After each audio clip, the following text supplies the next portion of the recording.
Salut les gens. Bah écoutez, cet après-midi, j'avais fait une vidéo où on voyait la Lune dans le ciel et puis j'avais parlé de la théorie comme quoi le modèle qu'on nous présente héliocentrique n'est pas tout à fait héliocentrique mais serait plutôt géocentrique, ce que je pense réellement.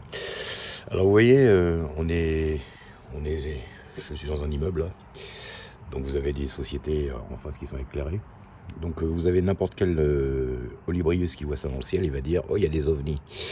Alors vous voyez, les lumières sont éclairées parce que pour signaler qu'il y a un site dans le coin, et puis même des fois en haut, quand vous avez des phares ou des choses en hauteur, vous avez des lumières qui signalent aux avions que voilà, il faut faire attention en passant par là parce qu'ils risquent de se prendre dans des lignes électriques ou dans quelque chose.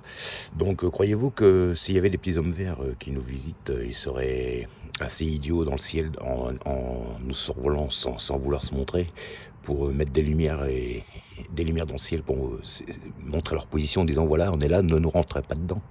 Ça me paraît un petit peu gros quand même. Si c'est soi-disant une intelligence supérieure, c'est pas tellement intelligent que de mettre des lumières pour nous espionner. Je veux dire, quand on espionne les gens, on reste dans le noir, en général. Non, c'est pas plutôt logique. Donc c'est pour ça que, voilà. Et puis vous noterez tout le temps qu'à chaque fois que quelqu'un prend un ovni en photo, il est toujours flouté, ça va toujours vite. Ou alors aujourd'hui, avec l'intelligence artificielle ou l'informatique, on peut faire des montages comme on veut. Ça peut aussi être des drones. Donc c'est pour ça, avant d'avoir une vérité absolue, voilà, faut être absolument sûr de ce qu'on voit et ce qu'on entend, parce qu'aujourd'hui, on peut faire croire tout et n'importe quoi. Vous regardez n'importe quel film, ou même Canteloup, là, le soir, quand il fait des trucs humoristiques avec des hommes politiques, vous les voyez en images de synthèse, on a l'impression que c'est les vrais, hein.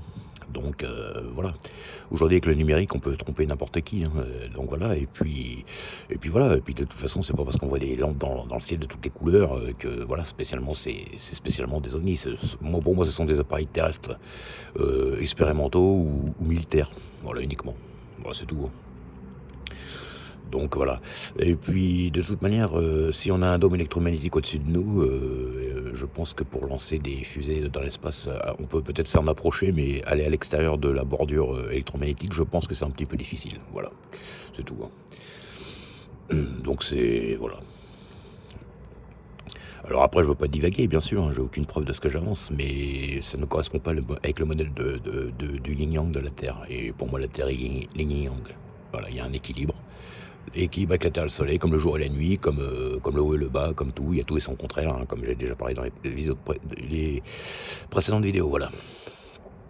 Donc je n'avance rien, ce sont juste des ressentis. Voilà. Allez, à plus tard.